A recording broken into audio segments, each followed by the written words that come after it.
Strategi menarik uang dengan Law of Attraction. Ini sebenarnya ya semua orang bisa melakukannya ya, selama dirinya paham bagaimana polanya dan sebenarnya caranya cukup mudah. Di sini saya akan membagikan banyak banget ilmu yang mungkin di video setelah video ini ya, di channel ini juga saya akan membagikan banyak hal yang itu lebih ke edukasi yang lebih mendalam ya. Mungkin materinya jauh lebih berat, tapi saya akan mengemasnya biar lebih mudah dipahami dan itu lebih mudah untuk teman-teman pelajari. Dan satu hal yang itu teman-teman gak boleh abaikan ketika Anda melakukan ya mungkin belajar yang namanya Law of Attraction, entah dari manapun, dari mungkin mentor-mentor yang mungkin Anda percaya, itu semua percuma kalau Anda tidak pernah mempraktekannya atau Anda menjalaninya. Nanti saya akan menyiapkan banyak video yang itu lebih ke edukasi ya, jadi lebih ke pelajaran lagi dan teman-teman bisa menerapkannya. Meskipun ya sebenarnya video-video saya memang itu sebuah edukasi, hanya saja mungkin materinya ke depan itu lebih berat tapi kemasannya jauh lebih ringan. Jadi teman-teman bisa meresapi, teman-teman bisa mempelajari dan teman-teman bisa menerapkannya. Apa kabar sahabat hebat? Tentunya selalu dalam berlimpahan dan keharmonisannya. Law of Attraction untuk menarik uang. Ya mungkin Anda pernah dengar atau Anda pernah belajar, namun Anda bingung nih, bagaimana sih cara penerapannya? Terus ada hal yang Anda nggak mengerti, Anda bertanya pada siapa yang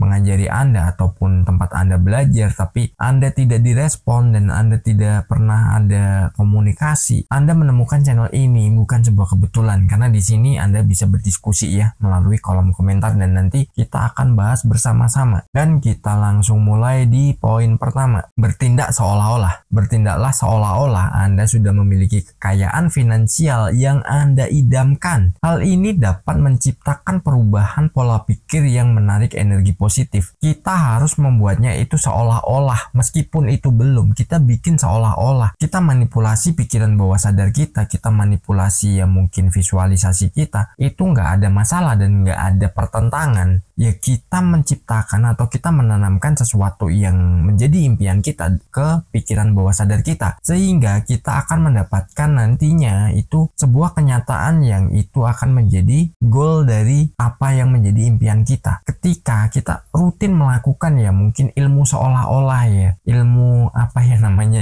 ya pokoknya kita manipulasi lah pikiran kita ini bahwa segala sesuatu itu sudah kita dapatkan dan itu semua sudah kita miliki. Tentu saja libatkan vibrasi kita. Ketika kita udah mau melibatkan vibrasi kita, itu akan cepat banget dikirim ke alam semesta dan itu akan menjadi sebuah daya tarik yang itu bisa menjadi kenyataan bagi kita. Jangan pikirkan prosesnya ya, ingat ya, ini nggak ada yang instan dan semua itu butuh proses. Nah ketika kita berproses ya sudah, nikmati aja bagaimana polanya, bagaimana jalannya. Mau prosesnya itu mungkin bagi Anda berat, mungkin bagi Anda menggembirakan, ya itu sebenarnya sama. Bagaimana cara kita itu menikmati aja. Ketika kita mau menikmati dan kita mau menjalani, itu semua akan dengan mudah kita tarik dalam kehidupan kita. Dan kita lanjut di poin kedua, lingkungan energi positif. Kelilingi diri Anda dengan energi positif. Hilangkan hal-hal negatif yang diciptakan lingkungan yang mendukung tujuan keuangan Anda. Kadang di lingkungan kita ini ada orang yang mungkin nggak mendukung atau ya mereka nggak tahu juga, atau bagaimanapun yang itu bisa membuat diri kita itu kadang ketika punya mood,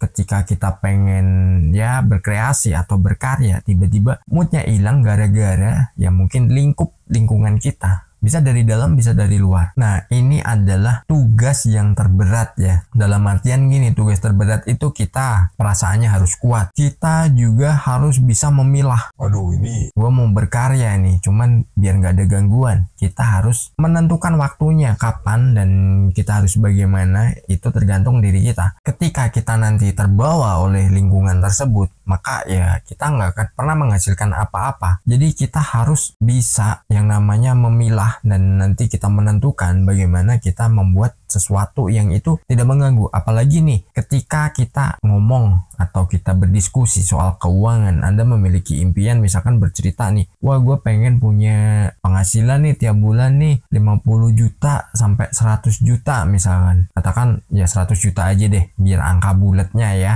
Teman-teman impikan 100 juta ya, kita sebutkan 100 juta. Ketika kita nih berdiskusi dengan lingkungan kita yang nggak mendukung atau mereka yang pesimis, otomatis apa? Itu akan menjadi hambatan. Hambatannya kenapa? Kita dibilang gila lah, kita dibilang nggak mungkin lah, kita dibilang aneh lah, atau apapun yang itu akan menghambat diri kita. Mau nggak mau kita ciptakan lingkungan yang positif. Dalam artian ya kita kembangkan aja, kita kalau mau diskusi dengan orang yang ngerti, dengan orang yang paham, dengan orang yang vibrasinya sama ya, ibaratnya frekuensinya sama. Kalau kita sefrekuensi itu cerita itu enak, kita diskusi enak, orang juga akan memberikan support. Mungkin kita ada kesalahan, dia bantu kita untuk melakukan evaluasi. Apalagi orang yang sudah berhasil, dia justru akan membagikan, ini ada yang kurang nih, atau ini ada yang perlu dihilangkan nih dari sini, jadi fokusnya begini, ataupun kalimatnya juga nanti akan dibantu untuk merubahnya. Tapi kalau lingkungannya itu penuh dengan blocking, ya kitanya nggak akan pernah menjadi orang yang bisa mewujudkan segala hal yang kita inginkan. Dan kita lanjut di poin ketiga, ambil tindakan yang terinspirasi.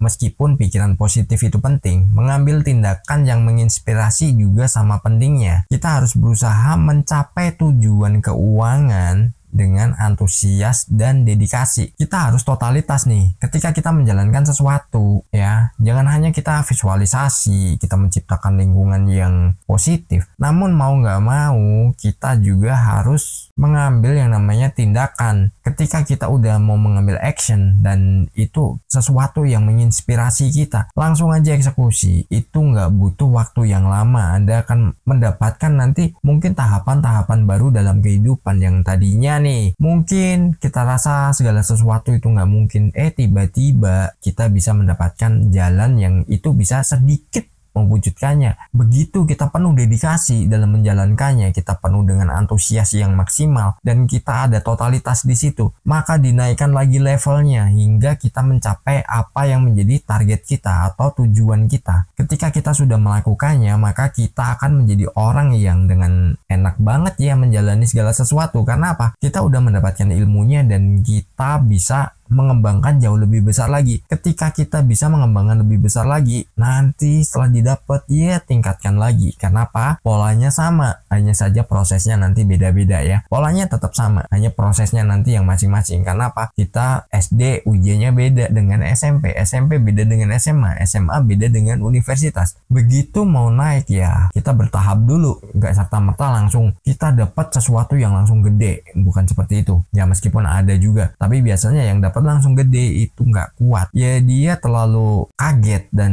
dia terlalu mengabaikan hal-hal kecil yang pernah dilewati ya. Nah dari situ maka kita harus fokus aja pada sebuah tindakan yang itu kiranya membuat kita ini enjoy. Mau nggak mau kita juga harus bisa memilih dan kita bisa harus ya pokoknya membuat sebuah seleksi lah bagaimana kita menjalankan kehidupan kita untuk mencapai tujuan kita. Yang jelas jangan hanya afirmasi, visualisasi, kita mungkin ya melakukan apapun yang itu hanya sekedar penggambaran dalam diri kita, tapi kita nggak ada tindakan yang nyata. Ketika kita nggak ada tindakan yang nyata ya itu semua nggak akan pernah tercapai dan itu semua nggak akan pernah terwujud. Tindakan yang nyata itu bukan harus gini ya, kita harus memulai sesuatu yang gede, itu enggak. Kita mulai dari apa yang kita miliki dulu atau yang kita bisa dulu. Nah dari situ nanti akan berkembang lagi. Semakin kita mendapatkan tambahan ilmu, kita akan semakin berkembang dan kita akan selalu dengan sukacita menjalankan itu untuk kemajuan hidup kita. Dan kita lanjut di poin keempat, hilangkan keyakinan yang membatasi. Identifikasi dan tantang keyakinan apapun apapun yang membatasi Anda, apalagi tentang uang. Gantikan keyakinan tersebut dengan keyakinan yang memberdayakan dan sejalan dengan tujuan keuangan. Apa sih kelemahan kita? Terus apa sih yang membuat kita ini terhambat? Apa sih yang membuat kita ini nggak segera melangkah, ataupun yang itu menjadi sebuah belenggu ataupun pemberat ketika kita pengen mencapai sesuatu, apalagi tentang nilai uang tertentu. Kita harus membuat yang namanya tantangan ya dalam hidup kita sendiri. Gua bisa nih, gua wujudin. Ya mungkin ketika kita pengen mewujudkan, ada orang lain yang di situ dia menghambat Anda, dia membuat Anda ini mungkin hilang percaya diri, atau sesuatu yang Anda targetkan itu dianggapnya sebuah hal yang sia-sia. Ketika Anda tidak mau menghadapi tantangan itu, maka disitulah Anda kalah. Jadi identifikasi dulu nih yang jadi problem Anda apa,